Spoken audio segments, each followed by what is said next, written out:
Hello, I'm Peter Bruck. I welcome you very much to this online global pitching session.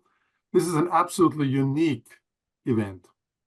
It is an event which we have not done before and which will probably not happen so fast either again.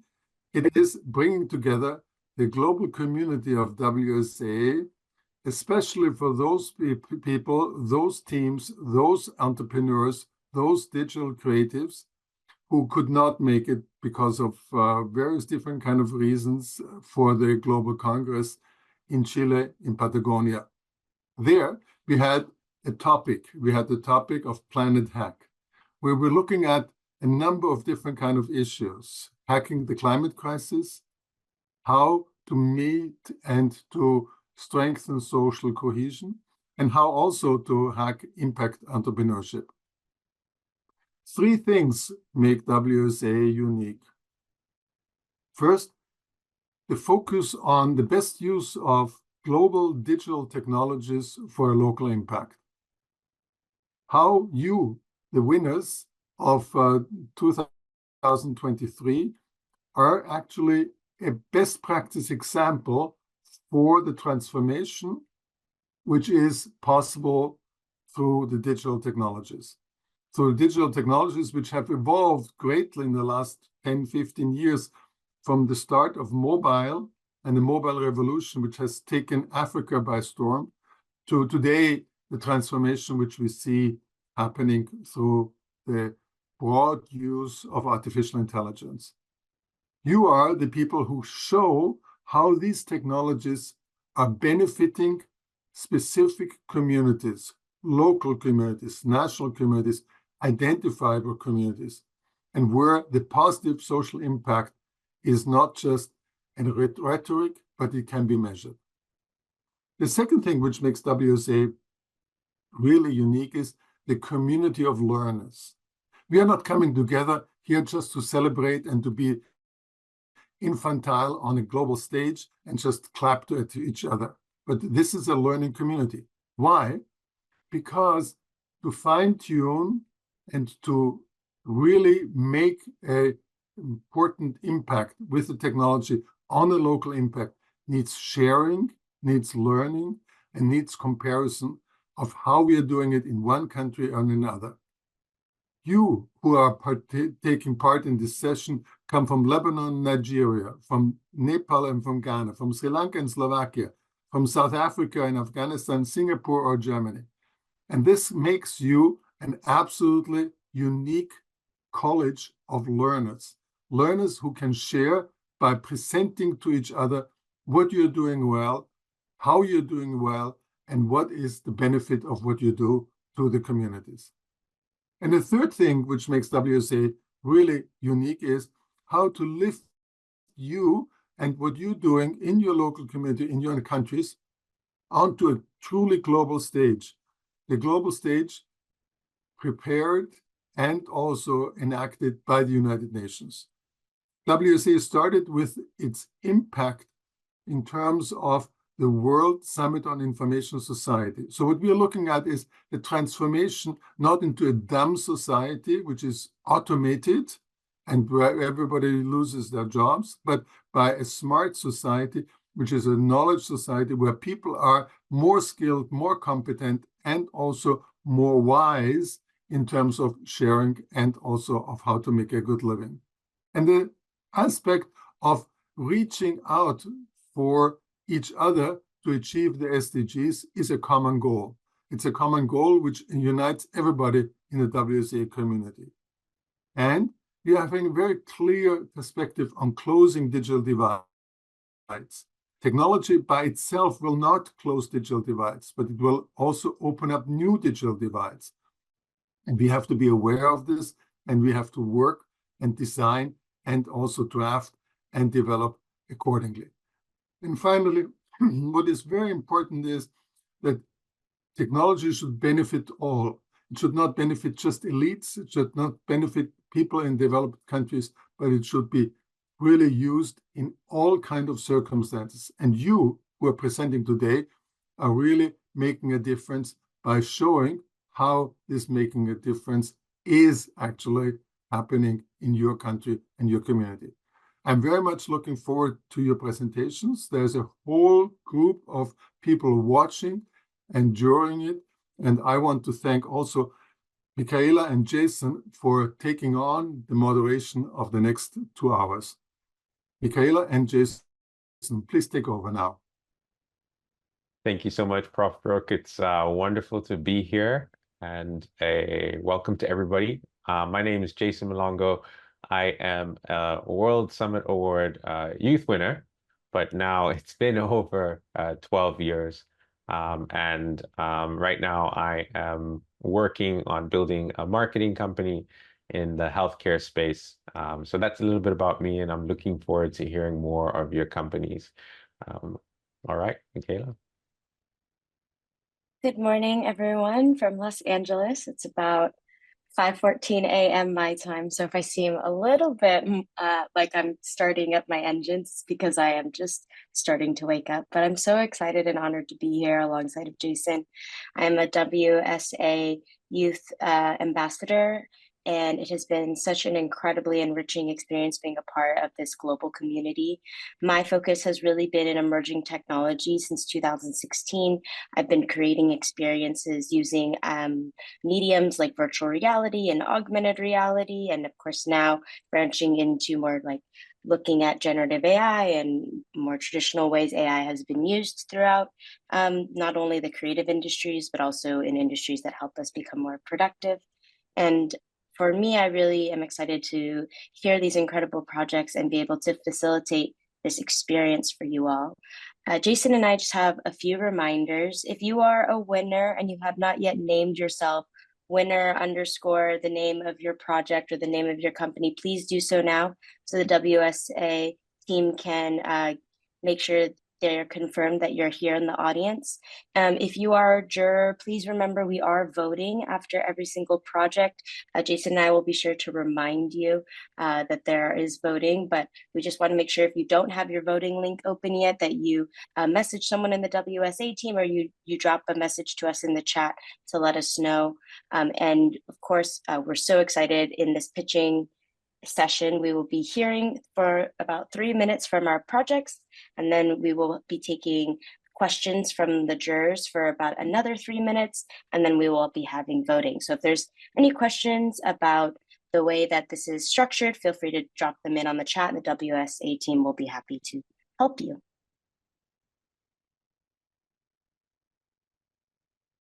Okay, and so what you'll see here is these are the teams that we're looking at to pitch today. So you should see your name there.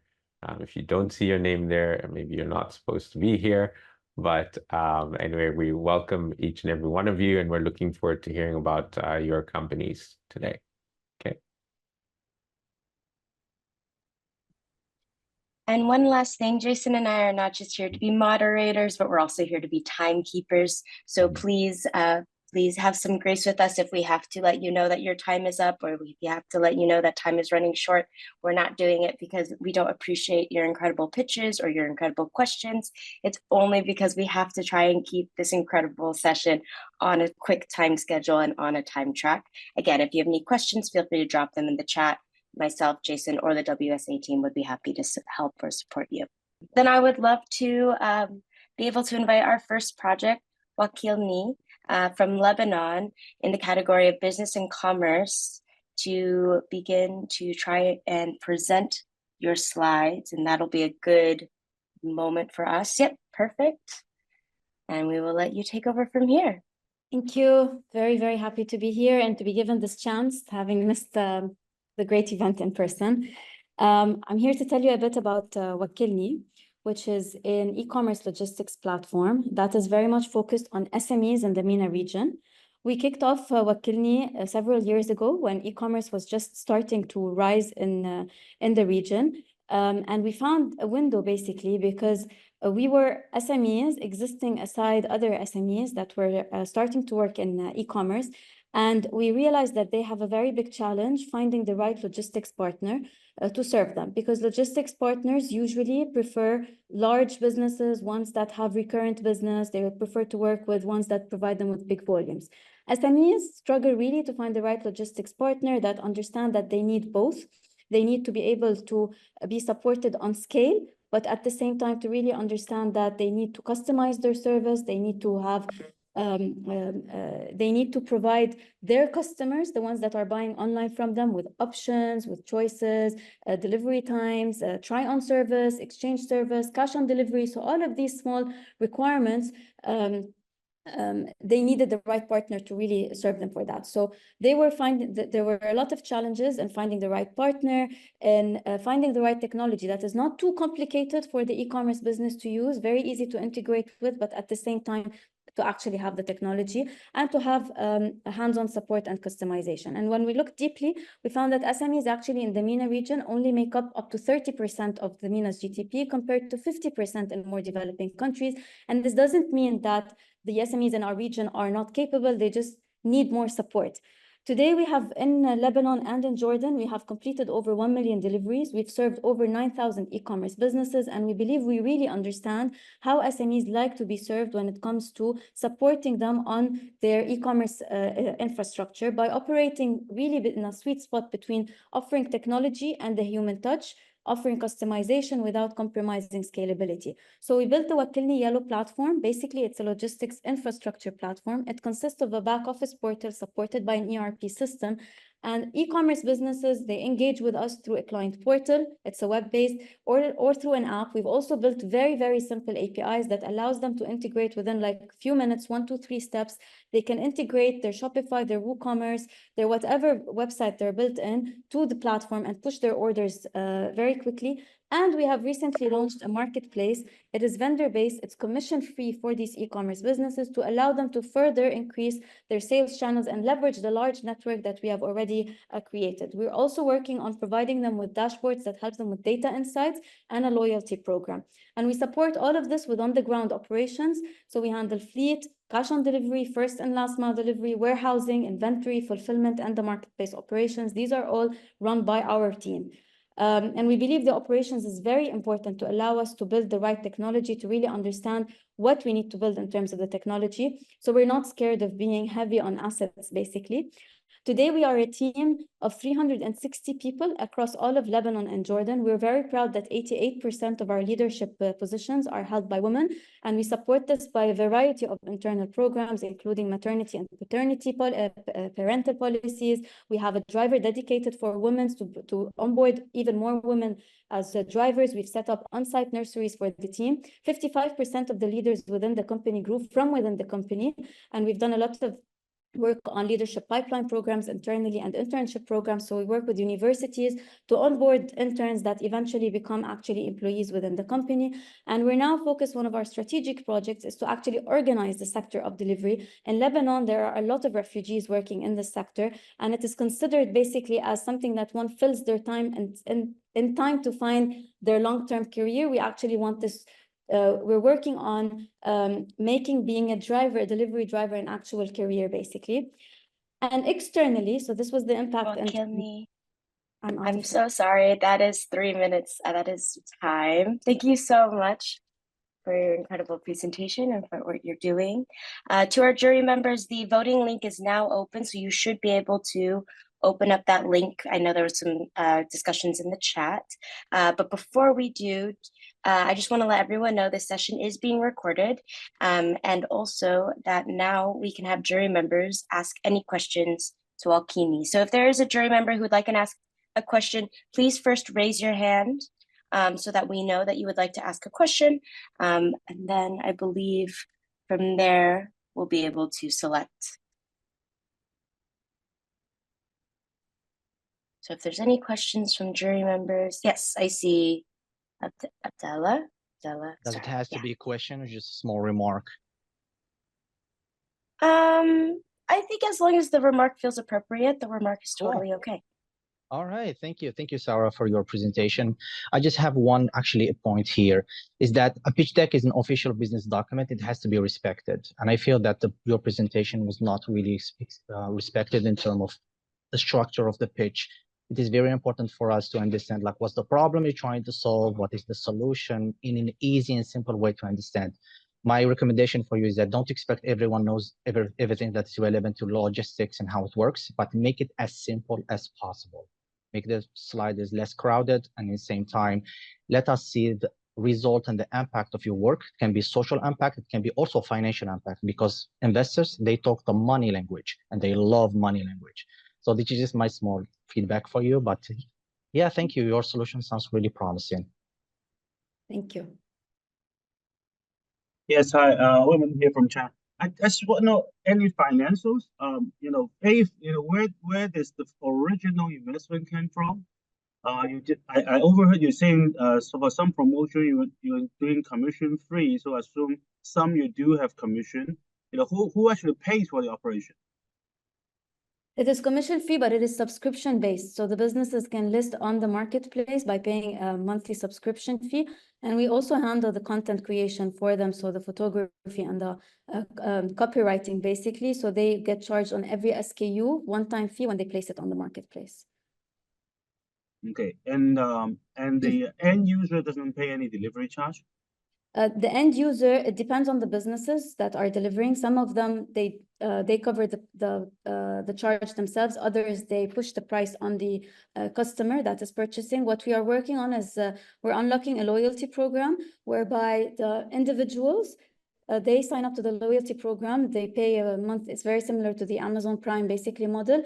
And this will mean basically that they receive an X number of free deliveries every month, regardless of where they're purchasing their products from, as long as it belongs within the community that we've set up.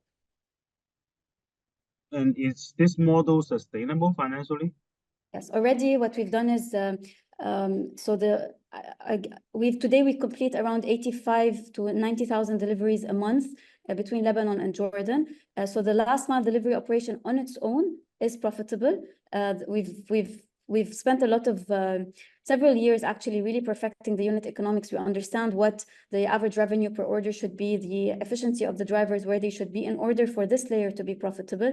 And the gross margins are very critical on this layer, but everything else that is built on top, so the fulfillment, the marketplace, etc., they all are easier to hit the profitability on.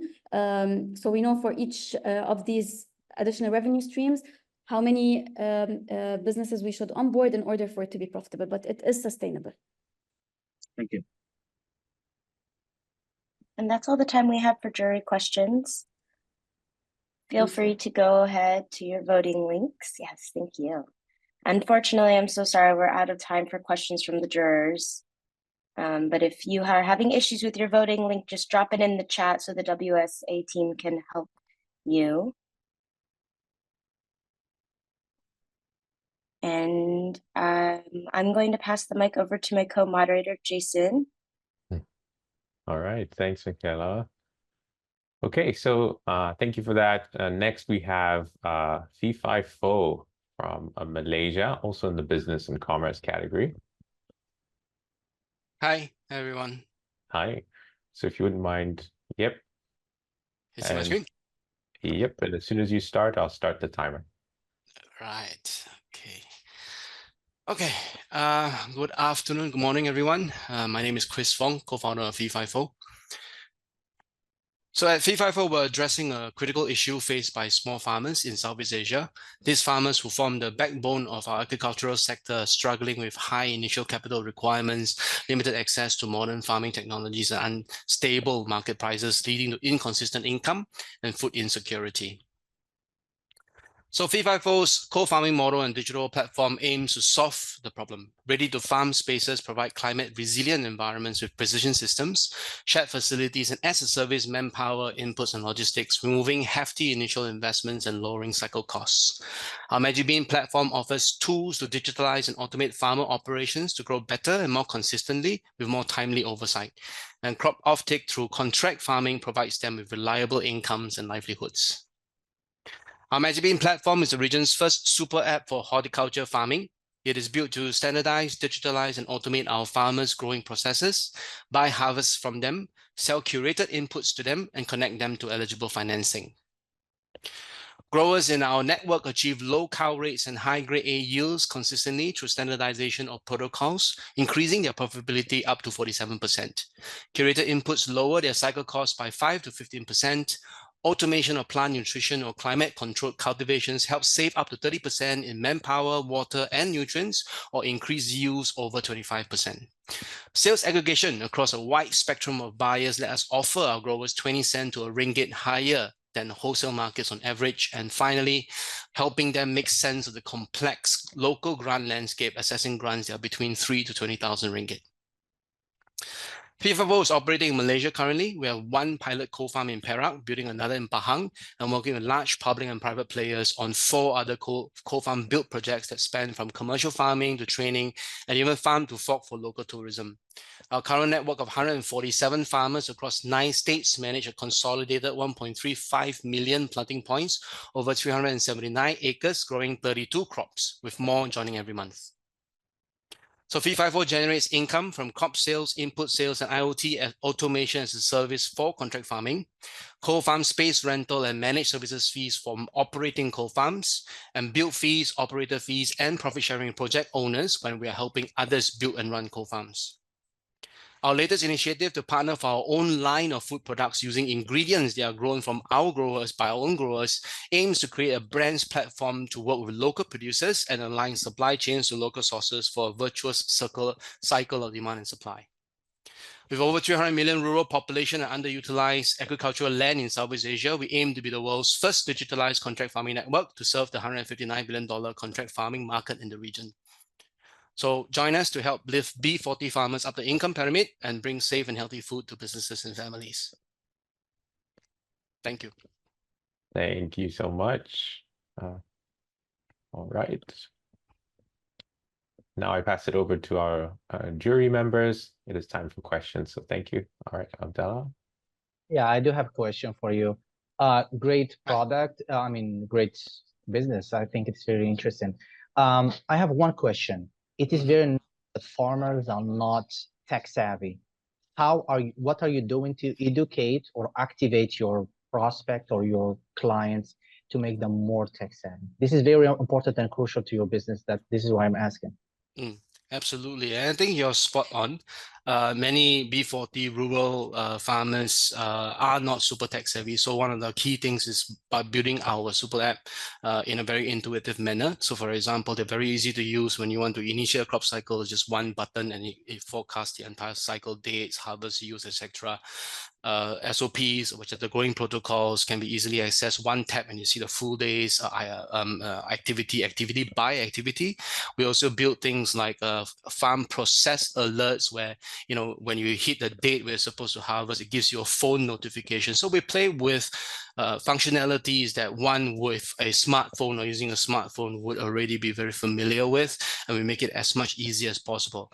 As far as training is concerned, the app is very easy to use, and the underlying precision systems are something which are surprisingly not as uncommon or as uninformed these farmers are, because we are using precision systems like fertigation systems, hydroponic systems. They would have known of it, they have heard of it, or they've seen it, you know, in their friends or their friends' farm before. They aspire towards it, it's just that they never had the ability to afford it. Yeah, does that answer your question? Thank you. Thank you. All right, next, Amos. Okay, right. So that's, I think I want to look at innovation and differentiation. How would you differentiate this product from similar solutions available? And perhaps what are the key features that set your solution apart? Yeah, I think we pride ourselves as a value chain solution. So I think you know, as someone who's trying to put all the different pieces of a small farmer's value chain together, we're one of the, if not the only one, that's actually doing it in our way.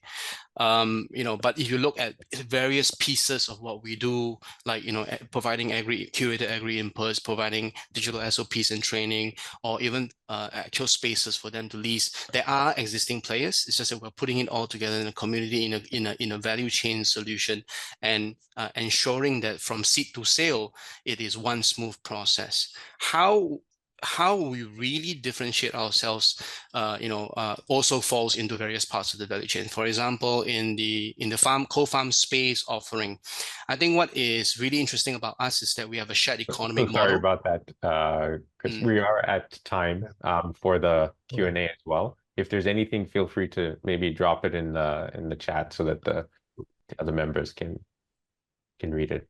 Cool. Perfect. Thank you so much as well, Amos. All right. Okay. I will pass it back to Michaela. Thank you so much, Jason. And next up, we have Trade Trust from Singapore, who is also in the business and commerce category. Hi, good day, everyone. Just to check, are you all able to see my screen? Yes, you're good to go. Okay, good. With that, let me begin. Good day to everybody. My name is Furkan Akram Khan from the Infocom Media Development Authority of Singapore. And today I'm here to talk about trade trust and how we can transform the way you trade. Cross-border trade today is complex. Any one shipment can involve multiple parties and it involves exchanges across multiple systems. It is inefficient, is largely paper-based, resulting in manual handling and a vulnerability to fraud. And last but not least, it is fragmented. For those that are not paper-based and have actually digitalized, the ecosystem consists of a lot of fragmented systems that actually exist in silos. So what do we do about it?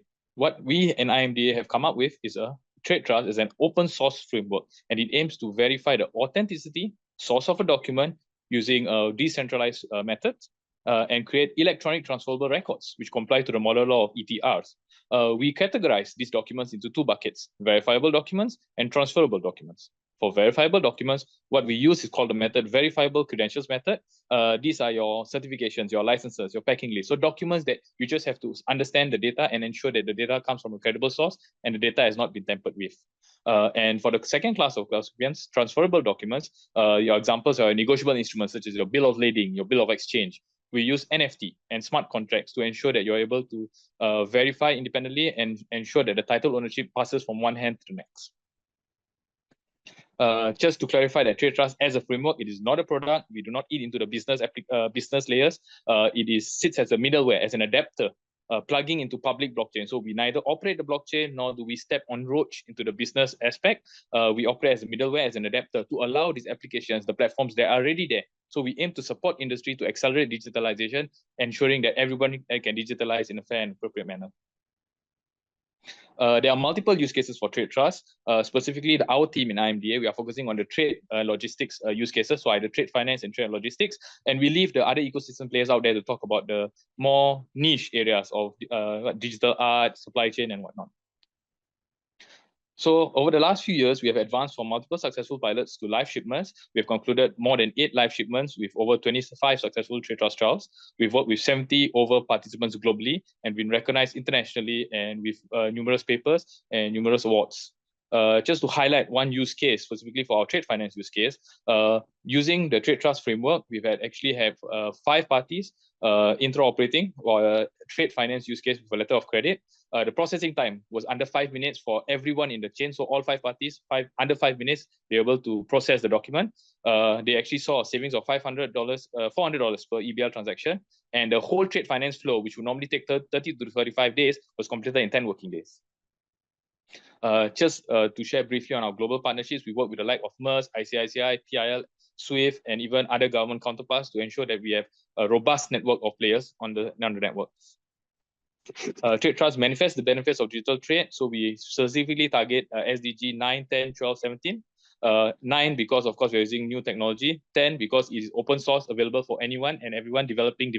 We don't discriminate. Responsible consumption. We reduce the paper backlog and we help in the decarbonization efforts. Partnerships for gold because it's a framework. It naturally needs partnerships. So we like to work with everyone to actually grow the network. Yes. So call to action. Yep. Thank you very much. And that is time. Just a heads up, Trade Trust. I don't know if your slides stopped working halfway through. So if you want to just throw up your contact slide, maybe so everyone can see the contact slide. I think your slides, your screen share stopped halfway through. Jurors, any questions? Feel free to raise your hands. Okay. who are the people that the product are actually serve, the population that it serves, the categories of people, and how do you ensure it's inclusive for them, knowing the fact that NFTs and the blockchain are still sometimes a little bit new, and or something that's new for a lot of people. How do you make it inclusive for the people you are serving, and who are the people that you are really serving or using this? What categories of people? Apologies, I can't hear quite well. Could you just repeat the question? Okay, I said, what categories of people are you serving? What categories of people, and how do you ensure that it's inclusive for them, knowing the fact that NFTs and blockchain are still a little bit novel for a lot of people?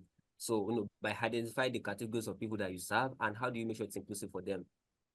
Sure. Thank you very much for the question. So we actually serve a wide variety, and the key aspects of it, we are dealing with carriers. So shipping lines, they are very well versed with blockchain technology. We also deal with the banks. So banks, again, at the forefront, they know how to use the technology that you're referring to. We deal with traders, global traders, as well as MSMEs. So for global traders, they are quite familiar with the technology, so that's not an issue. For MSMEs, we work with our various divisions within IMDA, because we are authority, to actually help the local SMEs to upskill themselves. So we have various initiatives to actually roll this out. So that's how we work with the different players. So there are just a few of them. So traders, carriers, banks, logistic providers. Yes. Hope that answers the question. The next juror who had their hand raised, I think it was Marvin. Yes, thank you. Thanks for the great pitch. And I've got a question, so you are in an open source project, am I right? So are you planning on making money from it? Because when you're talking about smart contracts and blockchain, you need to pay gas fees. So there is you have costs, I think. Sure. So we don't aim to make money. This is given to the world free of cost as a digital public good or digital public infrastructure, because IMDA is a government authority. So we've also pitched it at the WTO, WCO. This is a framework aiming to help everyone digitalize. So as you can see, we've also partnered, I think one of the countries, Mauritius, came to us to actually adopt the framework to issue their telecom licenses. So the whole idea is that this is not for profit. It's meant to be given to the world open source.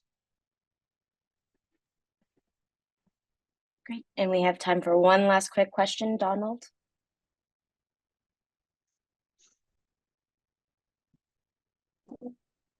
Yes, great presentation. My one question is, you mentioned that for every usage, there is $400 saved. How do you calculate that?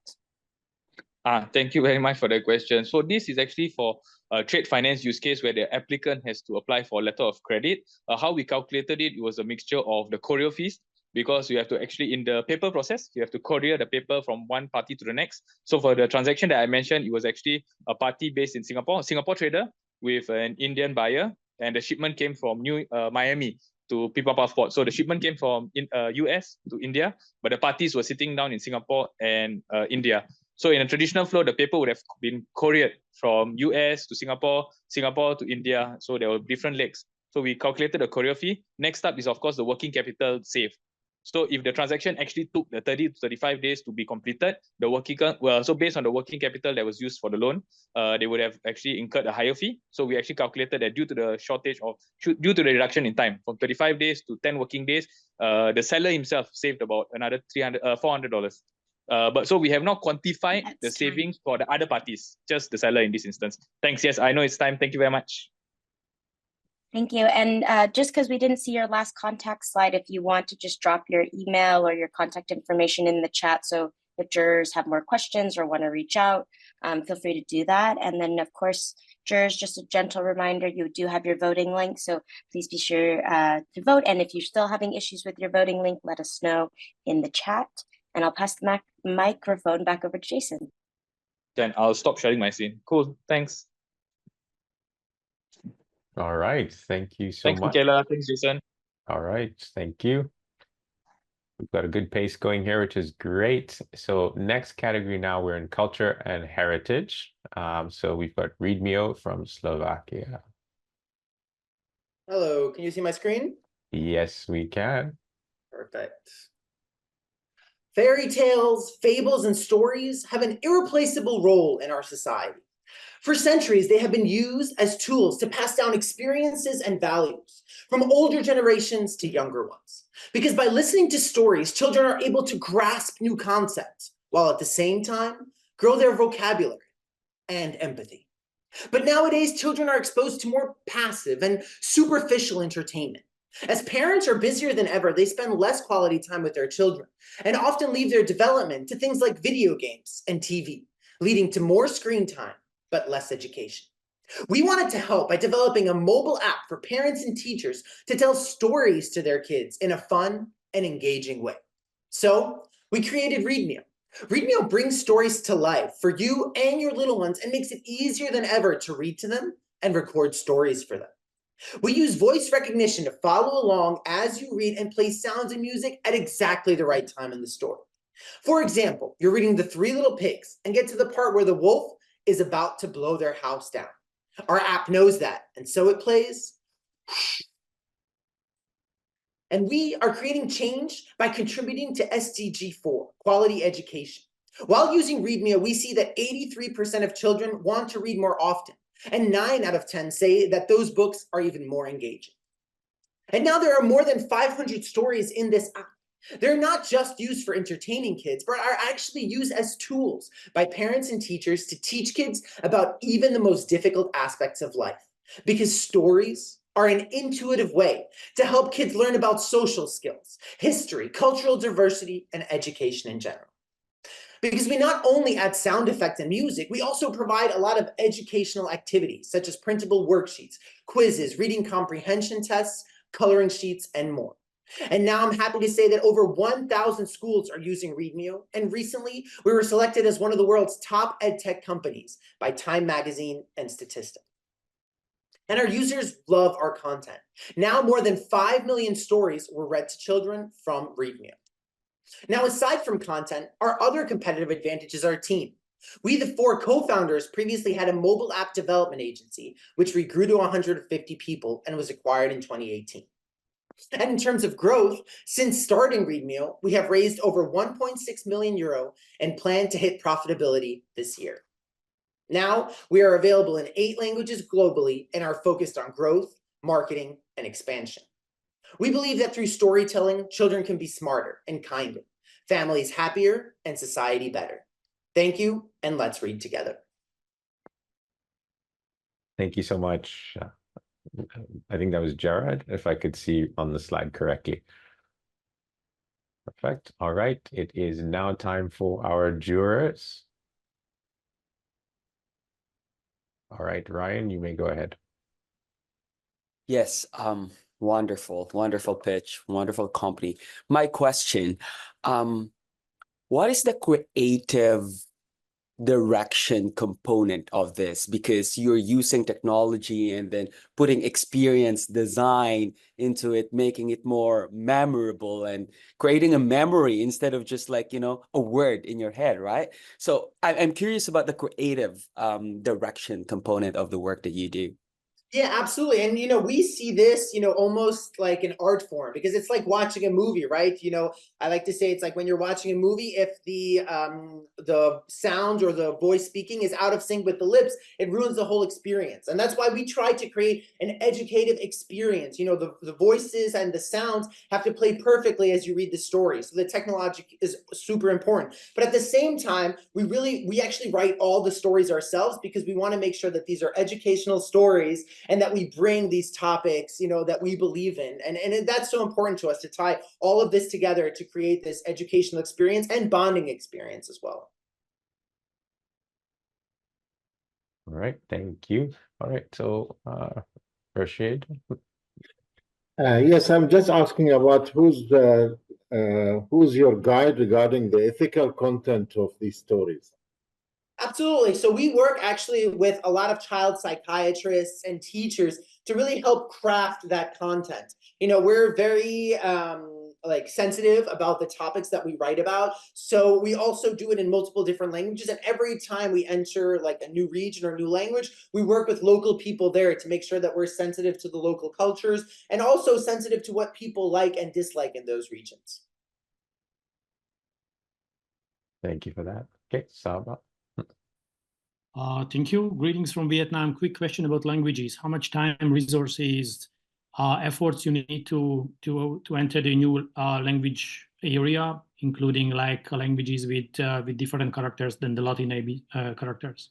Sure. So for us, it takes about 3 to 5 months to enter a new language, mostly because of translations, creating new stories for local, but also some technical things. The best part is that from the voice recognition perspective, we've worked with voice recognition scientists, and that part is solved. You know, we do need some fine tuning, but essentially everything else can be done in roughly 3 to 5 months, and cost-wise, depending, but roughly 10 to 20,000 to get that out. So it's not super expensive to enter new. A quick follow-up question, including tonal languages like Chinese and Vietnamese with a lot of tongues for the same words, right? Yes, yes. So we've worked with voice recognition scientists to be able to enter any market, any language. Perfect. Thank you so much, juries, and thank you so much to Readmio. Thank you. All right, so back to Michaela, and you can stop screen sharing. Thank you. Thank you so much, Jason. So next up, we have Green Metrics tool from Germany in the category of environment and green energy. Yes. Hi, I'm Michelle. I'm the CMO from Green Coding Solutions. And today I'll address a critical issue, the hidden environmental cost of digitalization. It's often seen as the sustainability solution and has significant environmental impacts. So as digital resources expand, they are rapidly increasing carbon emissions. In fact, emissions from digital sectors have already surpassed those of aviations and are projected to reach 30% of global carbon emissions by 2050. And there is a lack of precise data on these emissions, which limits our ability to address the issue effectively.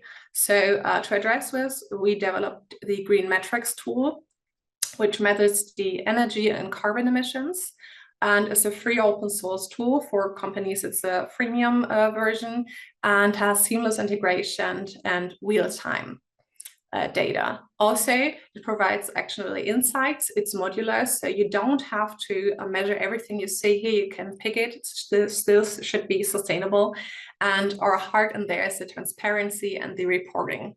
Also, it makes the open energy badge, so you have the possibility to show what kind of emissions your software has. And it also provides the algorithmic optimization, so to help developers make their software more sustainable. It covers the entire software lifecycle from development to runtime and has several key benefits like the holistic view and actionable metrics you've seen before. There are also no hidden costs, and it, of course, can be used worldwide. The tool supports the ISO standards, also the data for the Blue Angel certification from Germany and the Greenhouse Gas Protocol.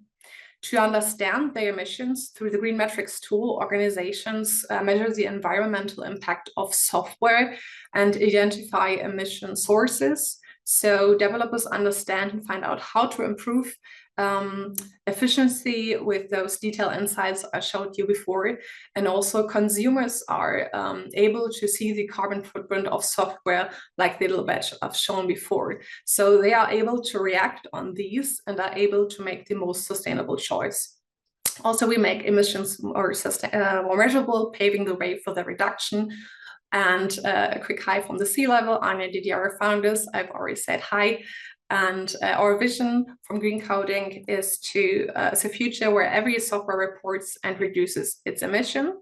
So thank you for your time, and you're welcome to visit our website or blog. And also, if you want to get in contact directly, you're welcome to. Thank you.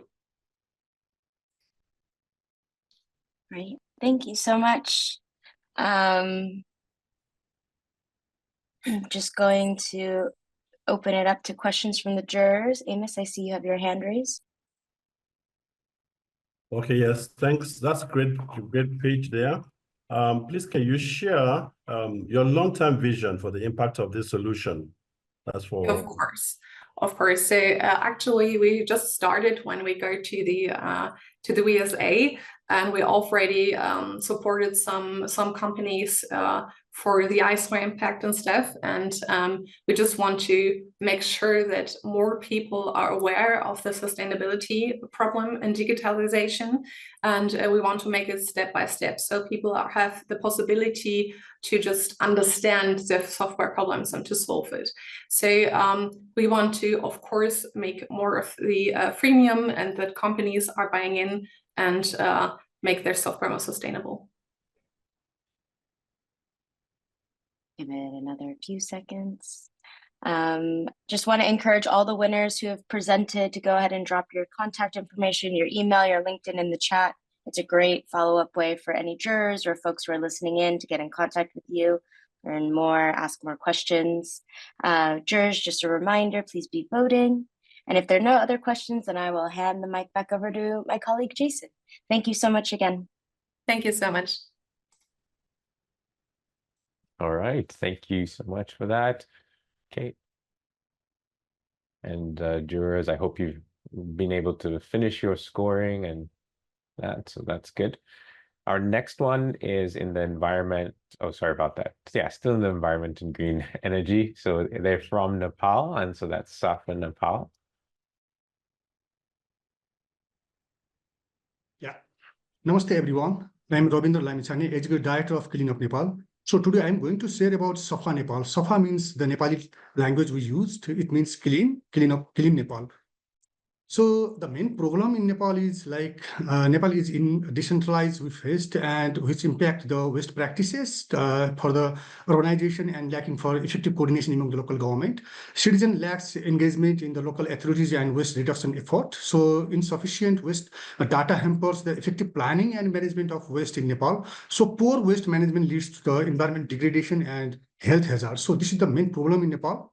So local context is like geographical diversity, because as you know that Nepal is a varied landscape and it challenges the logistics management in Nepal, waste management in Nepal. So another one is socioeconomic diversity. So it is also the diverse literacy level in Nepal. So which means the cultural practices and influences waste management practices. Another one is political decentralization. Administrative decentralization requires the technological driven solution which coordinate for the waste management. Another one is the digitalization challenges. So adopting digitalized solution and connecting issues in Nepal.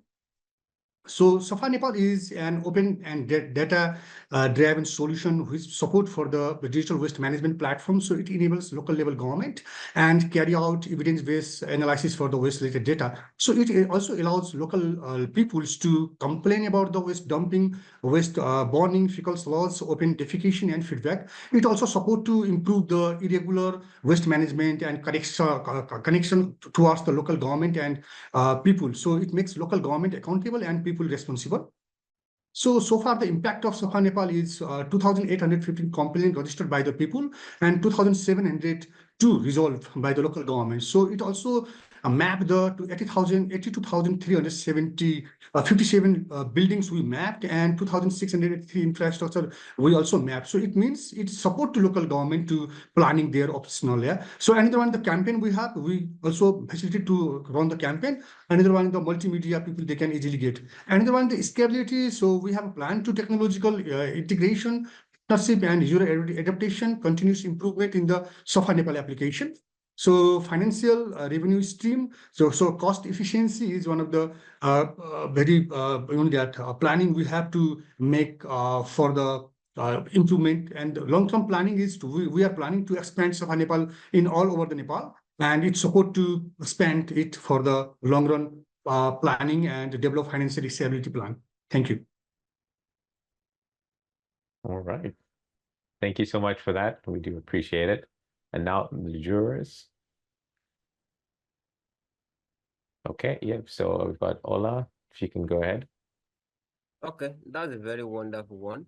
So how do you handle the complaints? Do you serve as an intermediary between the complaint and the municipality, the authorities, or the authorities are connected in a way to the platform as well? So what happens in between?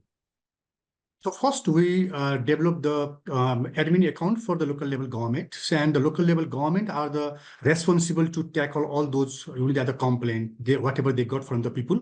So local government are the one who tackle that complaint and they resolve by themselves. But we developed their admin account.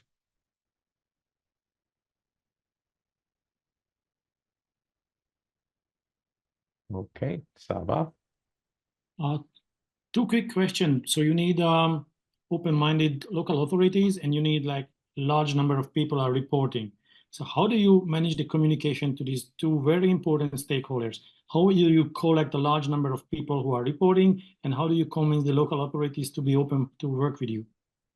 First, yeah, thank you for the question. First, we do the coordination with local level government, and we make agreed local level government to implement that Safa Nepal. And based on that, we conduct some campaign, people awareness campaign, and we scale up and we encourage people to download Safa Nepal application. Based on that, the local government, they make ensure to implement this application, and we develop their IDs. And the local people, we do the coordination and we do the awareness raising campaign to the implementation of this application. And the local government, they do the local people, they do the complaint, and the local government, they make ensure to improve all those. And this is the coordination mechanism. And then we also support to establish one municipal level coordination committee. So in that coordination committee, the local government presents, our organization presents, and there are some waste collection companies and the people. They are the representative from the people. And in that forum, we share about the number of complaints we received, number of solved by the local government, and other issues also, because there are some waste management issues which is also we discussed in that forum. It works very well in an ideal world when everyone is committed to the solution. But in reality, you can convince the top level management of the government, and the bottleneck is always someone in the operation. And you generate more work and more complaint for them. So how do you engage with the low level people in the government? So basically in Nepal, there are three different types of the local government. One is the federal, another one is the provincial, and third one is the local level government. And as for the federal level policies, though it allows local government to solve the waste management issues at local level. So that's why in the local level, we do the coordination with local government, mayor, people, and waste collection companies. But at the federal level, we do the policy level initiation, and we do the coordination to how to effectively implement Safa Nepal application at the local level. So this is the different types of tasks we assign to the people as well as local government, and we do the coordination with federal level government. Thank you so much for that. Thank you, Salva. Thank you so much, Safa Nepal. All right, you can stop sharing, and then back to Michaela. Thank you so much, Jason. Next up, we have Digital Iceland from Iceland in the category of government and citizen engagement. I see you are unmuted. Just when you have a moment, go ahead and start sharing your screen if you have any.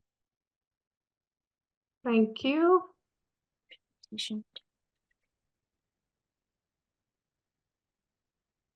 Perfect. So hi there. My name is Victis. Honored to present for Digital Iceland. So the purpose of government is providing public service. And in today's times, it can prove both costly and time-consuming. The public not only expects good service, but deserves it. But how bring on better service and yet at the same time and increase efficiency, as well as having a positive effect on the environment? We knew we wanted to make people's lives easier, get everyone on the same page, both website and understanding, and we were going to do that by connecting the state. Now, let's go back a few years. So the Icelandic government was forward-thinking and using urgencies as opportunities, pushing for the changes needed to succeed. A key factor there was using the financial crisis to push Icelandic citizens towards EID by offering mortgage corrections, but only through EID authentication. At this point, we had the foundation, but what was the secret recipe for success? Full-on focus was set on the digitization with cross-government political backup, the sufficient funding, as well as the mandate to make decisions without going through paperwork for every little decision needed. Digital Iceland was founded with a carefully picked team situated within the Ministry of Finance and Economic Affairs. The team was and still is small, but through multidisciplinary tender, we were able to activate the Icelandic national team of developers in executing the vision. We got the best of the best on board in creating digital services, as well as digital assets, open sourced and free for all government entities to use. Now, the impact was almost instant, with Iceland moving quickly up international charts. The impact in Iceland has also been like a fairy tale. Icelanders not only say they want, they are satisfied, they want digitization, they are very satisfied. The Icelandic people have taken the digitization of government open arms, with usage growing almost exponentially for all digital products. An example with the website growing from 500,000 visits a month up to 2.5 million visits in just over 2 years. The numbers show clearly that Icelandic people want self-service, with 74% choosing chatbot last year. Finally, just a tiny example on the impact from one small digital service. Note that this is just one small service with 13,500 gone digital. Just imagine how large services we all go through can impact. Similar solutions, or at least solutions that can talk to each other, will make cross-border services both easier as well as more accessible for all. Hence, all our solutions are open sourced and sustainable, bridging the public and private market for innovation, as well as being able to pay it forward with global social impact, touching on 6 of the Sustainable Development Goals. Thank you. Thank you so much. Sorry about that. That's the timer. Try to turn off the sound for that. Jurors, if you have any questions, feel free to raise your hand. Also, just a gentle reminder to our audience members and even other jurors, if you're not speaking, please be muted so that we give our full respect to the person presenting the pitch.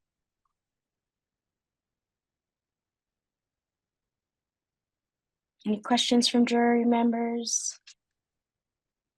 Yes, I see a hand. Amos? Okay, great. This being a public sector project, did you or have you identified any regulatory challenge? And what have you done, or what are you doing to address any of such? So slowly but surely, regulations and legal actions have been taken, making sure that digital is as worthy as the pen. So the point being able to stop people from having to drive between places and ensuring equality in that sense. But it is definitely a challenge, and it always will be. The first step we took was, the first legal action was through our digital mailbox, which is now legalized. So if you get served, you have been served if it is in your digital mailbox.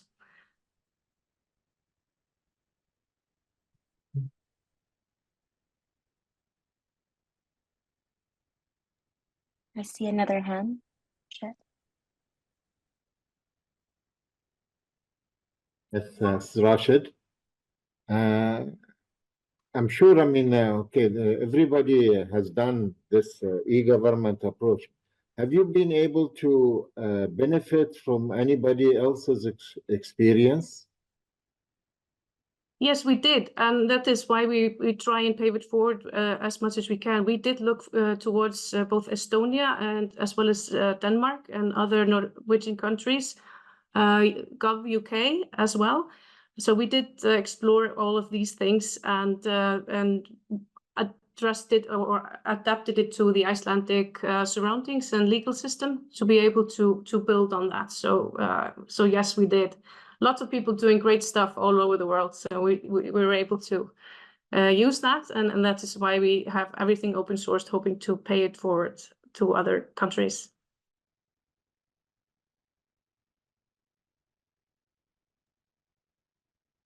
We have time for one final question, if there is one.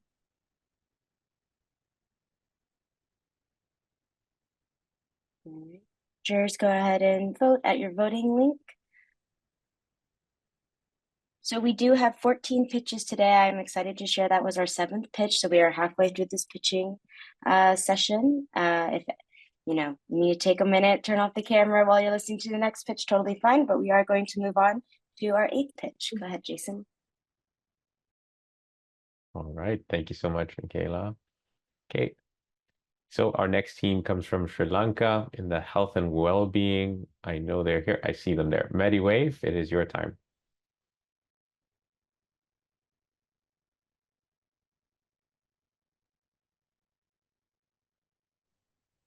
Okay, you're full screen, and just if we can hear you. Hello, thanks, Jason. And hi, everyone. I'm Pumi from Mediwave. So just imagine, my father is alone at home in his late 70s.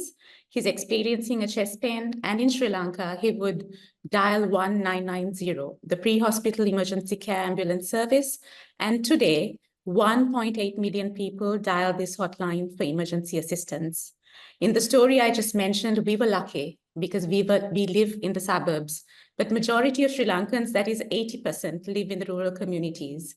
So road infrastructure, congestion is massive, and we believe it is not, in terms of the, believe it or not, the average bed scarcity that we have in Sri Lanka is 4 beds per 1,000 patients.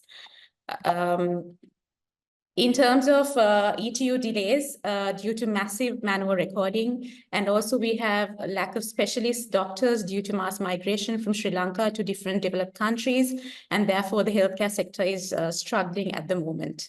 So let's cut to the chase in terms of what are we solving at this point. So we're solving the golden hour of care dependencies, quality of triage, and accessibility. And we're empowering the government and an entire ecosystem of healthcare professionals end to end. So why are we different? Because we provide proactive patient care with intelligent and immersive technology, digital first and AI-led because time is life. And we are also impact-led because we are in the business of saving lives. We enable all of this through IoT, AI, mixed reality, 4G and 5G mobile first to empower what first responders do best, that is patient care. So here's a solution. As you can see, it's an end-to-end emergency response suite, merging documentation, intelligent dispatch, in-ambulance services, and case reporting with AR capabilities for vital signs monitoring and remote consultation. So here you see a commercial model where each of these can be consumed in a modular basis, depending on the need of the moment, and also to take on a go-as-you-grow basis. We have an enterprise and SaaS solution, and these are on one-time installation fees and subscription fees. So let's go to the impact we create, and especially this is a case study in Sri Lanka. 98.9% of the calls made are answered in the first ring.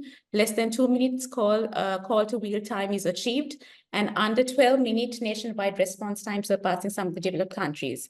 Average, we help save 1,000 lives daily, and 2,000 EMS technicians use our technology. 400 ambulances are powered, and approximately 13 million USD is saved in terms of government spending. Also, 34% of public deaths in Sri Lanka happen due to heart disease. And as you can see from the next slide, most of the 48% is covered through heart-related diseases. Our solution is active in multiple countries and in POC stages in some regions. So sorry, I have to stop you there. So sorry about that, but thank you. You can keep the slides up. You can keep them up, and then we'll go to our jury members for questions. Yes, Saba. First of all, congratulations. It's really interesting. I have 2 very quick questions. How did you train the AI based on what data? And a follow-up question on that, if the triage is not precise and there is a mistreatment, who is responsible for that? Okay, so the first, to answer your first question, we use OpenAI in our AI training models, and also we use past data because the ambulance service has been active for the past 9 years. So we use past data manually for training in terms of specific LLM. So that data is used, and the model continuously learns because the AI capability for speech to text is a rather new application in Sri Lanka. And that speech-to-text is used for the digital EPCR. And that is a work in progress where through test cases that we keep improving our language models. And to answer your second question, who is responsible when the triage is not properly looked into? In a general scenario, systems are manual. That is in the Sri Lankan healthcare ecosystem, most of the systems are manual. So through the emergency ambulance service that we have in Sri Lanka, we have been able to empower, rather digitize some of these manual processes using the end-to-end ERMS and the EPCR solutions. And the responsibility completely lies with the emergency response team, who are the paramedics. Okay, thank you. All right, thank you so much. Any other questions at this time?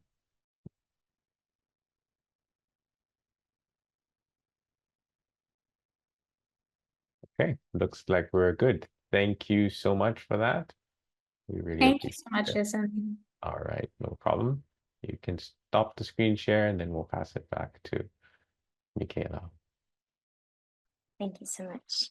Next up, we have Hunu from Ghana in the category of learning and education. Thank you so much. I see your slides. And Is everything good? Can you hear me?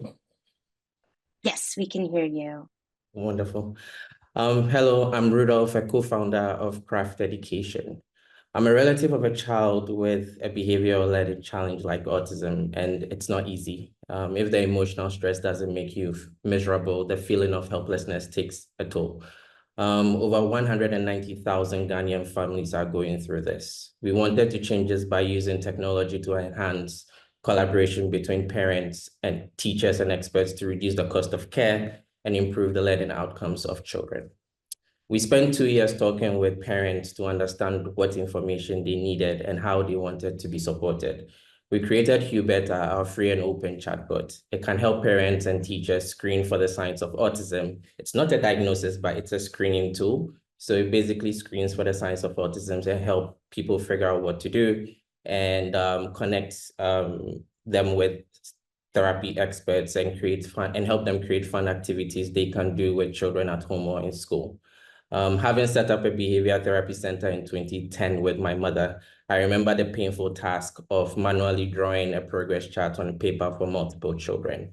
We built a platform to reduce the admin time of therapists and increase their time delivering amazing therapy sessions and collaborating with parents and teachers using WhatsApp. Many people want to make a difference in the lives of children with behavior and learning challenges. They just need the right support. We believe that if we provide the right technical assistance in adopting evidence-based approaches, then it will make it easier to deliver and track progress and collaborate with parents and teachers. And children will have a strong support system working towards one goal, helping children learn and improve their quality of life. We have been at this since 2020, testing different models from manually sending WhatsApp messages to spending thousands of minutes each day with parents on the phone. We've learned a lot and we've impacted a lot of people. Our team has reached more than 1,000 families and worked with therapists to help children learn things like making single word requests or brushing their teeth. We are still in our pilot phase working with 3 therapy centers in Ghana and require patient funding to generate evidence validating our model. Over the next year or so, we plan to continue our work supported through grants and project-based revenue models with ministries of education, research organizations, and donor funding partners. We've secured a micro grant through UNICEF Ghana to test a national chatbot service with the ministry. In addition to this, we have co-designed a proposal with UNICEF Ghana and the ministry to secure funding to implement Hunu at scale and generate the impact evaluation and action research report in 2025. Our team brings together years of experience across education technology, evidence-based practices in behavior therapy. This is essentially Hunu. Where hope meets action, evidence meets implementation, and every child's potential is unlocked. Thank you. Thank you so much. Any questions from the members of the jury? I see Amos first. Yes, thank you. A great page there. I think, please, I would like to know what ways do you currently get citizen feedback? That is, how do you collect and incorporate this feedback from users to improve your solution? Yes, that's a great question. So part of our design process is to work directly with therapy centers and their parents, teachers, and other customers they work with. And so we adopt a very collaborative approach where currently we're undertaking a testing phase where parents are using the chatbots. We have regular bi-weekly sessions with them to get their feedback, largely because we also use AI for quick, immediate responses, and it relies on public data sets. So what we try to do is build enough documentation and insights to make this our chatbot more locally relevant and contextual. So that's how we try to do this, and yeah, we see how best it goes over time. And I think Tanja is, I saw another juror with a hand up, but I don't see them anymore, so go ahead. Yes, thank you for the presentation and lovely idea and all the work that you do. A quick question in regards to how do you actually measure the impact in terms of the technology being used, making an impact on those children with autism? Okay, what so are the tools? And yeah, thank you for that. So with measuring impact towards children, one of the things that we do is we've adopted applied behavior analysis approach to monitoring or tracking behavior progress. And so whenever a therapist does a session, we track the number of times they try an activity with a child against the number of times the child gets that response correct. And so that helps us understand how well the child is mastering a skill over time. And so what we try to do is we circulate the information across multiple stakeholders, being teachers and parents and therapy centers, to ensure that at each point in time, when the child is engaging with any of these stakeholders, they are working towards one goal. So for example, a child might be taking a session or lesson around learning how to make requests. And so as they practice these things at the center, we try as much as possible to share that information with teachers in the school and with the parents in the house. That would increase the amount of opportunities the child will have to practice, and also reduce the cost, right, over time, where they have to spend less time at the therapy center and utilize existing cost components to their parents to practice activities. And that is all the time we have for questions from the jury. But obviously, if there was a hand raised, then you can connect directly or even direct message here on Zoom chat. Jurors, just a gentle reminder, please be voting in your voting link. And I'll pass the mic back over to Jason. All right, thank you so much. All right, still staying on the African continent, we've got Ambani Africa from South Africa. Can you help me answer this question? It's very complicated if you don't understand the language. And this is a problem that a lot of young South African children face. You find that in South Africa, only 8% of households actually speak English in the home. We have 12 official languages, but many schools teach in English. So as you can imagine, it's difficult to learn a new language and learn in that language at the same time. We also know that children really learn best when they learn in their own mother tongue, but unfortunately, there aren't a lot of resources available in African languages. This leads to children not being adequately prepared for school, and you often find that actually nursery school teachers often lack formal training, which makes this issue much worse. So Ambani Africa is really tackling this problem head on by creating engaging educational resources in multiple African languages. We also have what we call corporate services. So this is where we might extend to developing things like translation apps for student nurses on the ground or gamifying university courses. I think by providing a wide array of South African, African, and international languages with really easy switching, we bridge the divide in these educational resources. In terms of our impact, we are certified by Educational Alliance Finland. We're endorsed by UNESCO, and we previously won the App of the Year with over 60,000 users. In rural early childhood centers, we found that just 39% of low-performing learners actually became high performers within just 1 month's use of Ambani in the classroom. And we tried to measure our impact through improved learner performance and engagement metrics. In terms of our scale, we believe we've got a scalable model. We currently have corporate service contracts with universities and partnerships in the pipeline with major institutions such as the National Department of Education. We aim to expand our reach, and our goal is to have more major corporate contracts and to partner with more schools in order to impact over 500,000 learners. In terms of our finances, we sustain ourselves, one, through these B2B sales, through being able to white label some of our technology, through B2C subscriptions of our platforms, and we've built a strong foundation and are really focusing now very much on scale. So by addressing these critical gaps in educational resources and leveraging advanced technologies, we believe that Ambani Africa is making a lasting impact, and we hope you'll join us in this journey to create a brighter future for young African children. Thank you. All right, thanks, Ola. You can go ahead. Okay, thank you. Though I did not hear the part where you mentioned the problem very well because the network was not really that good. But I just want to ask, is it free, or is it a free application for the user or for the beneficiary or for the school itself? So the application itself is free for the school itself. We work with corporates who tend to sponsor those. We work with the Department of Education, who also then sponsors that for the user. There is an option where some users are able to, those who can are able to pay for the application. But as far as possible, we try to work through partnerships so that the end user isn't necessarily the person paying for the application.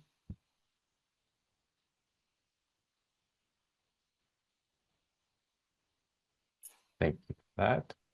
Okay, Donald. Yes, thank you for your presentation.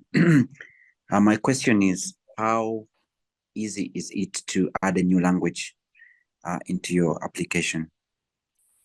So it depends. The initial languages are always the hardest because they were creating a lot of the initial content. And what we try and do when we translate it to a new language is simply version the content we've already created. But because we work with marginalized languages, you often find that there aren't a lot of resources for these particular languages. We have to find the translators. And so I think that usually makes it a bit complicated. So I think it just depends on the language itself. As far as content is concerned, we've developed enough to make it easier for us to version into new languages. It usually just depends on the experts that we're finding to help us with these translations. Okay, thank you. And Abdallah? Yeah, actually, I just have a small suggestion for you, maybe to generate more revenue. My recommendation for you is to create a scholarship program for corporations in order to teach the kids of the employees, in order to improve the diversity among the organization itself. Maybe that's something it can help, like to retain talent and to retain people and making sure that they're receiving like the benefits for their kids, because retention actually is one of the biggest issue in the workforce nowadays, and that's something probably you should look at in the future. Okay. Yeah, so everyone is going to be winning. Employees winning, corporate is retaining people, and you making money. So yeah. Great suggestion. Thank you. And I think it creates even more value for the corporates we work with. Awesome. Thank you so much for that. Okay, so there's no further time, so we will move on to the next team. So over to you, Michaela. Thank you, Jason. Our next team is a project named ERTH from the country of Malaysia in the category of smart settlements and urbanization. Beautiful. And confirming we can see your slides. They are in presentation mode. Hi, everyone. My name is Muhammad Tariq. I'm the founder of ERTH. We are backed by Khazanah Nasional, the Sovereign Wealth Fund of Malaysia. So according to the Global E-Waste Monitor 2024, all countries of the world have a common denominator, which contributes to the low e-waste recycling rate. Regardless of whether the countries have policy or processing infrastructure, they all have low collection rates. So all of that e-waste is not actually coming to the formal sector. we decided to solve this problem by creating a digital platform that enlists the help of regular citizens who have some free time, and they're able to assist with e-waste collection from their neighborhoods. We receive a pickup request from a household or a business, and our system matches it to the nearest hero to that order. The hero then proceeds to collect that e-waste from the doorstep and then proceeds to deliver it to our warehouse. Through this model, we managed to achieve a gross margin upwards of 50%, and we have basically diverted from a single branch more than 100 tons per month. Here's an example of a collection. So it's very simple. You fill up a form on our website, which takes less than 30 seconds. And then the next thing you know is our heroes are reaching out to you to arrange a pickup time. This is a pickup from the UNDP office in our city. Through making e-waste accessible and easy and convenient for everyone, we are basically having a lot of density. So this is the capital of Malaysia, Kuala Lumpur. So as you can see, because we offer free pickup and it's very convenient, everybody can participate and everybody can recycle easily. We have more than 15,000 customers, including some of the world's biggest companies, as well as households, of course. We've recently launched a partnership with the National Postal Service that transforms more than 1,000 post offices around the country to drop-off points for our e-waste. We pay the courier fees, and it is easy for us to provide a service even to the areas where we don't have any registered heroes. We've also partnered with some telcos to provide e-waste collection for their subscribers, which is completely run by us. So they just have to put a booking link on their website, and then we are fulfilling the whole service. Similarly, recently, the state government of Selangor, which is our state, also launched a similar program that allows more than 7 million residents to recycle their e-waste easily, and it's 100% fulfilled by us. Occasionally, we get requests from schools that they don't have good computer labs, and that is affecting student learning. The next morning, we usually show up at the school with as many computers as necessary to get all the computer labs up and running free of charge. In this case, it's a school in KL. So to summarize, we have diverted more than 2,000 tons of e-waste from landfill so far. We're the top authorized collection center in Malaysia, and we are regularly donating free devices. For every ton that we collect, we donate one device to B40. Thank you very much. Thank you. Members of the jury, do you have any questions for the presenter? I see Abdallah. Yeah, thank you. Quick question for you. You said you have 15,000 clients, correct? Correct. Okay, just can you please walk me through about your customer acquisition process from A to Z, if it's possible? So we've realized that the most important thing in this case is to give accessible service, lowest friction possible. So we didn't actually build a standalone app. Rather, we'd rather ride on, for example, the telco, the postal service, the state government. They already have reach of millions of people. So we just put a booking link on their website, which is connected to our backend via API, and then we just get the order from them and then fulfill it through our heroes. That's our distribution strategy, which is working very, very well. And we are now the market leader with 25% market share. Thank you. And Saba? Yeah, similar question from another side. How do you hire the heroes? So what is the requirement to be a hero? What are the expectations? How do you incentivize them in terms of like weight or time? So what is the metrics to compensate them?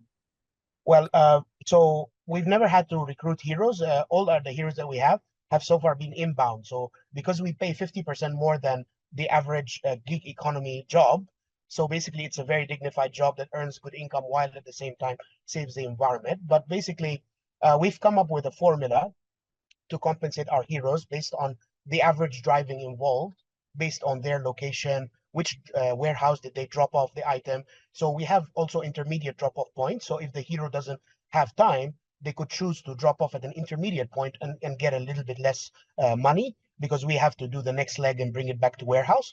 So we have a very, very good system, and it pays 50% more than the average Grab or Uber in the rest of the world's case. Okay, thank you.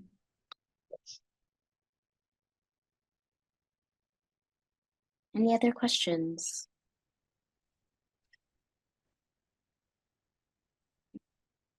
just want to also let you all know that we only have 2 pitches left. After the final pitches, we will be having a 20 to 30-minute networking event where you can sit and mingle with all these incredible winners, continue asking them questions. And then after that time, we will come back and announce the winners of this pitch session. So without further ado, I'll pass the mic over to Jason. Thank you, everyone. Thank you. All right, thank you so much. Okay, so that's correct. We are 2 pitches left. Next one, we have Karobar app from Nepal. So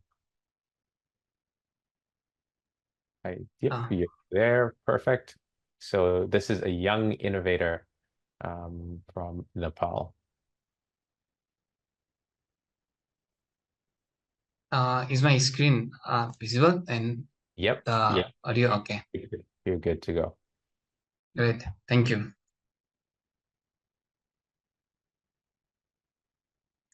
Hi everyone. This image you are seeing in the screen is my parents' store at Gurgaon, a rural part of eastern Nepal.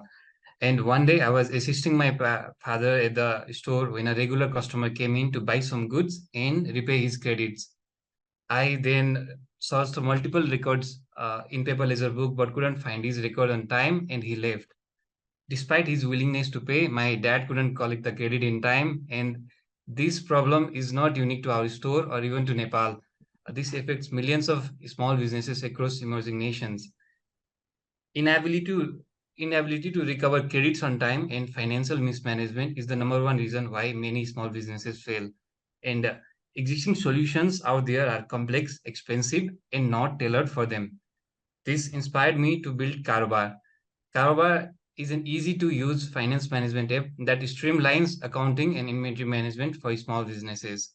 It gives you personalized business performance report, which you can use to make informed business decisions. And you can also manage the customer's ledgers directly from the app, where you can send the payment reminders to collect credits on time. And the app works both offline and online, and it's localized to fit the country's language and calendar system. Now the app is so easy to use that we already have 200,000 plus users in Nepal, and 65,000 of them are using the app actively to manage their finances. And with the app inbuilt payment reminder features, they collect the payment 3 times faster through the payment reminder feature. And by reducing the traditional time-consuming and error-prone paper ledger accounting, it increases the business efficiency in bookkeeping by 60%. And our app is free to use. The core feature of the app is free to use, but for extra features like uploading build images, app lock, or multi-user, user can choose to subscribe to our premium subscription at a very affordable price. And in the last 10 months, we have managed to generate a revenue of $55,000. And our app is built upon the latest tech and very robust infrastructure. Like we use cross-platform app to build the mobile app, and we use social media marketing and product-led growth tactics to drive our users and reach more businesses. And we're also looking for partners and collaborators in emerging nations to empower businesses across emerging nations. And if you are as excited as me in empowering small businesses, let's get connected. Here's my contact details, and I'm open for any questions you may have. Thank you. Thank you so much, Samir. We really appreciate that. We're always happy to have our WSA Young Innovators with us. So jury, just a reminder that the Young Innovators Award is open to entrepreneurs and companies from across the world. We're the founding team. They're under the age of 26, all right? And so, you know, they are really here with products that they've launched. And so that's always wonderful to have them. Okay. So jury, any questions that you have?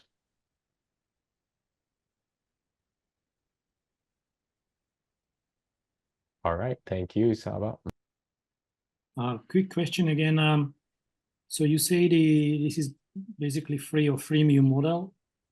So you cannot make much money based on the shop owners, but you collect a lot of data. You can do forecast demand for producers, seasonality, whatever. Have you considered using this like huge amount of data you collected and monetize it? So we do have a lot of businesses use Karobar to track their transactions, and we do have used database of the financial information, but we do plan on leveraging it to provide insightful data, benchmarks, and projections for the businesses later in the future. So that's in our roadmap. Later down the line, when we have even more users and the more data to actually do the analysis and stuff. Follow-up quick question. Working with banks and help the banks to give bank loan for the shop owners, because you can predict their profitability, right? Yeah. Okay, thank you. Yeah. Okay. So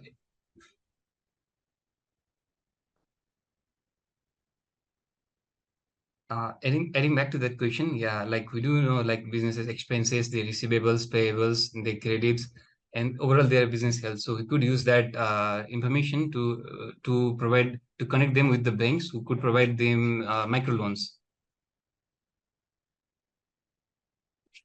Okay, thank you so much, Samir.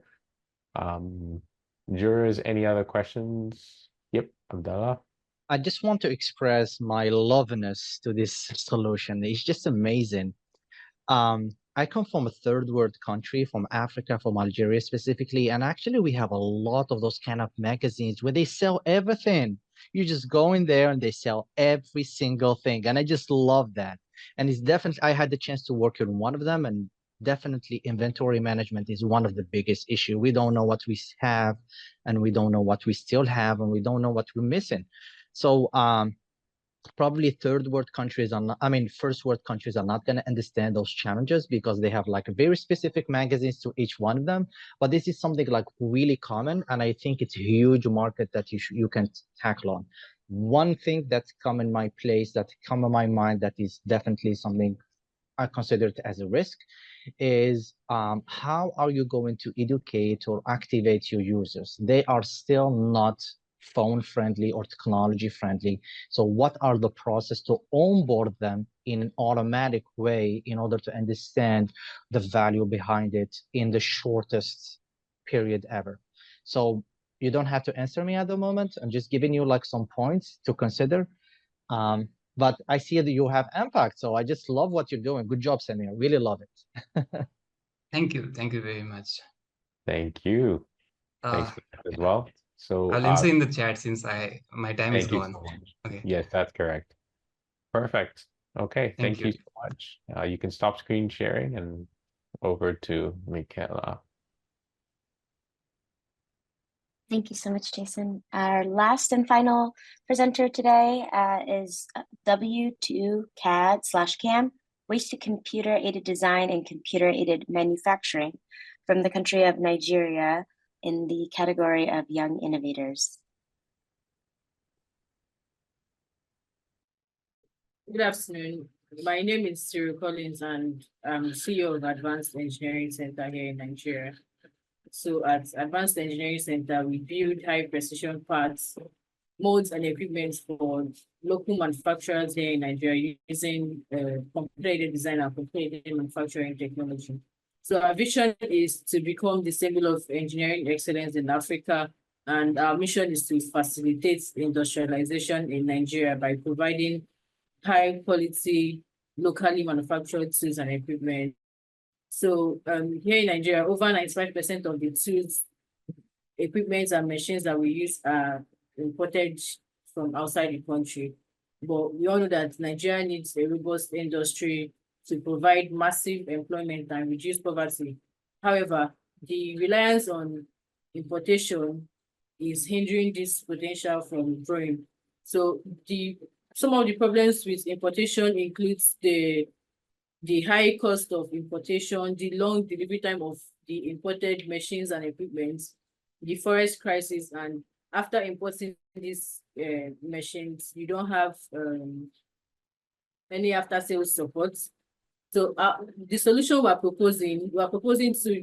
using the computer-aided design and manufacturing technology to recycle waste metals into raw materials to design and manufacture tools and equipment locally, which significantly reduces the production cost and also the environmental impacts of the production.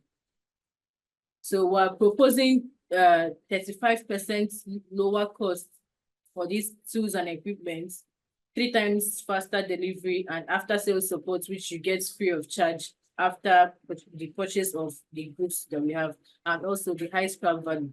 Our impact so far, we've been able to recycle over 5,000 kg of waste metals. We've trained over 1,000 students and lecturers in the CAD and CAM technology.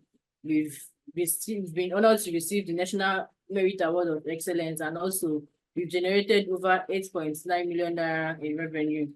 So some of our products includes the metal blocks, that's the metal ingots used by manufacturers, the molds for plastic products, sews, footwear, hangers, auto parts, and machine parts. Our revenue model, so we generate revenue through the direct sales of our products, maintenance of tools, equipment and machineries, and also engineering, research and development. Our projected impact by 2026, we manufacturers enabled 1,800 jobs, trained over 1,003 engineering graduates, and lifted more than 1,000 families from poverty. So our theory of change, if we recycle waste metals into raw materials, we provide locally manufactured tools and equipment, then we can reduce the cost of production, delivery time, and offer better after sales support, which will result in a stronger industrial base here in Nigeria, leading to job creation, reduce poverty, and increase economical stability. Thank you. Thank you so much. Jurors, any questions? Olai? Okay, thank you. That's a very beautiful one, considering the fact that Nigeria actually imports most of its raw materials. But I'm sure there will be some, if you can share with us some of the challenges that you are facing, and we also understand the notion behind some formed perspectives of Nigeria believing more in imported products than locally made products. So what are the main challenges that you are facing, and how are you scaling through these challenges? And what is your progression rate? How are you progressing? Like, okay, this is when we start, this is what we made, this how many raw materials we've made, and just your progression, how you progress. Like, okay, maybe we made 30 raw materials last month, then the next month we made this. You can quantify that in years, actually, if you've been in the business for a long time. Okay, so far we've been able to recycle over 5,000 kg of waste metals into raw materials, and also tools and equipment and other products that we manufacture. That's how we keep track of how much waste we've been able to recycle. Then secondly, the challenges we face here in Nigeria, we have this belief that imported products are of higher quality compared to products that are locally made in Nigeria. So we have to strive to meet up to the standard of the quality of products that are being imported for us to be able to beat the international markets.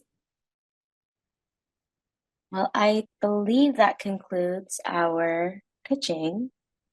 Congratulations to all of the amazing winners.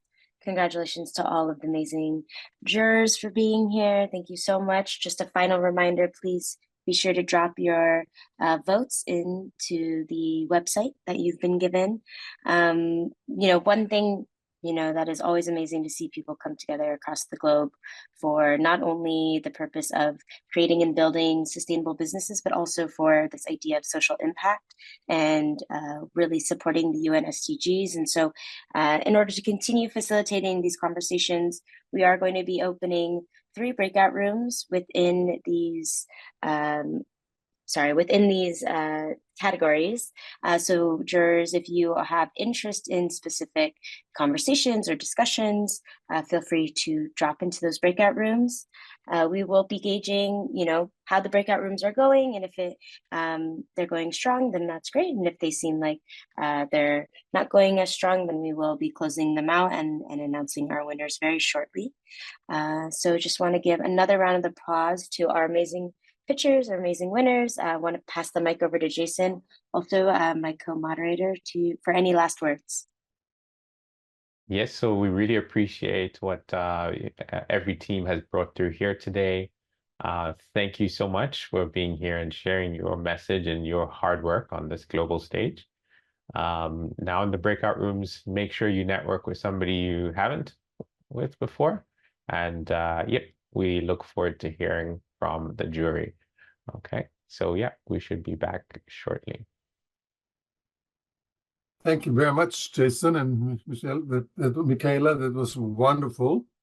We are going to have the juror session now, and we are looking towards having the final results in shortly, about 20 minutes from now. Please stay online and join the breakout sessions now. Thank you very much again, Jason and Michaela.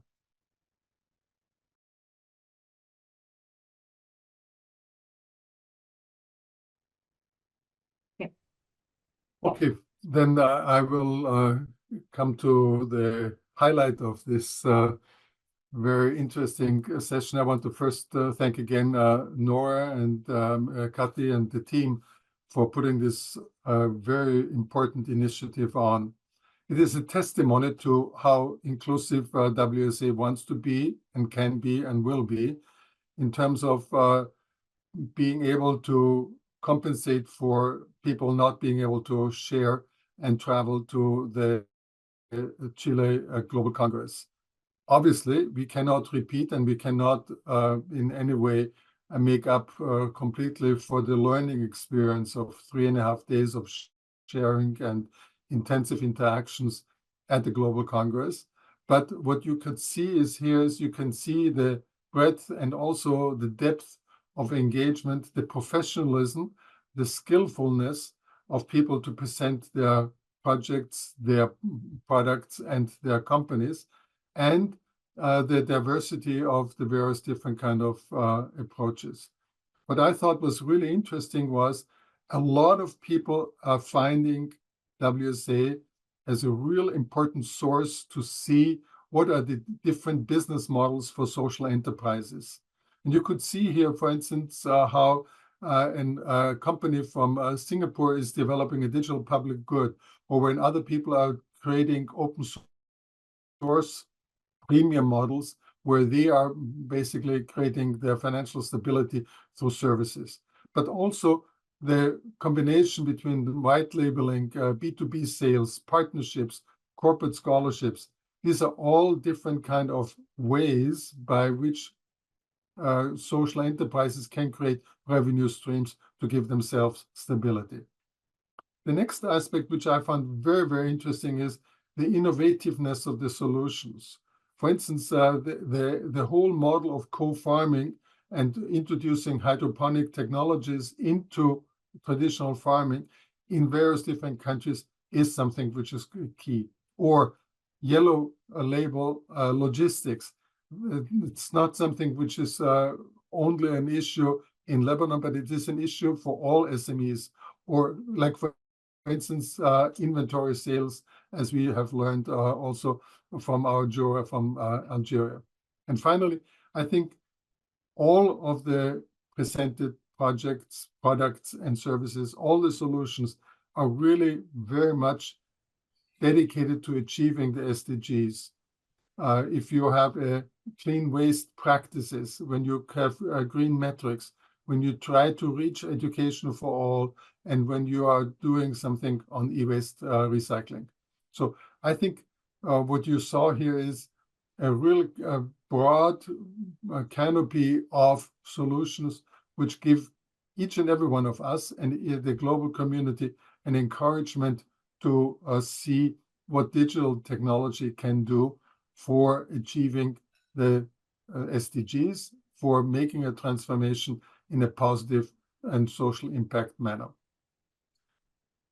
We looked at the results from the jurors, and I want to thank all the jurors. We had 24 jurors, and the top voting was 22 votes for a number of different kind of solutions. And I'm happy to ask Nora to share the slide. Please, Nora. So we have online global pitch contest winners. They are the global champions. First of all, it's ERTH from Malaysia. it contributes to the issue of the greening of society and also of recycling and reusing and reducing in a very, very innovative manner, combining volunteer services together with a really smart business acumen. And I think that is a very, very strong winner. The second and also a global champion is Readmio from Slovakia. Why? Because we have a global epidemic regarding people being addicted to the screen, addicted to very simple and banal solutions. And what Readmio does is it basically transforms that relationship and bring it back into a personal interaction. And we know from all kind of developmental psychology how important it is that especially at the age between 3 and 10 or 12, people are having the experience, young people have the experience, children have the experience that there is an interactive component to storytelling, and that storytelling is something which is personal and also very much human to human and not screen to screen. Mediwave in Sri Lanka has been an incredible solution for that country. It gives this a global champion, gives a testimony to how a global champion is actually giving a specific community a local solution, something which might not be interesting at all in Germany or in Denmark or in Canada, but in Sri Lanka, it is a game changer for people. And Hunu from Ghana is exceptional because it shows how science-based solutions can make a real difference for key issues like, for instance, the autistic and developmental problems children have, and how an inclusive society uses digital to reach out to those who are not able to communicate easily, who are not able to cooperate easily, who are not able to collaborate easily, but need to be included for the benefit of themselves and their community. Lastly, we have from the young innovators, we have Karobar. And as our juror from Algeria mentioned, it is really something where you have a multiplicity of solutions from bookkeeping to inventory to fast credit tracking into one, and where you're basically looking at the billions of small storekeepers all around the world and making it possible for them to solve their issues. And it also gives you an indication of what WSA always puts on stage. It puts on stage innovation which comes out of a personal experience of somebody who has seen her father, his mother, his family, business, needing a solution, being smart about it, being technology-wise about it, being digitally capable about it, and having a good, not only solution, but having a solution which can scale and which they can share and which they can basically also support. So Karobar from the Young Innovators is also a very, very good example of how WSA wants to support, promote, and also showcase how digital solutions for globally can create locally a very good social impact. I want to thank you all for joining this session. I want to ask you to stay connected and also to use our various different kind of media and channel to exchange and to learn from each other. Thank you very much. And I thank again Nora and Kati and the WSA team for putting all of this on. Keep well and have a very good day.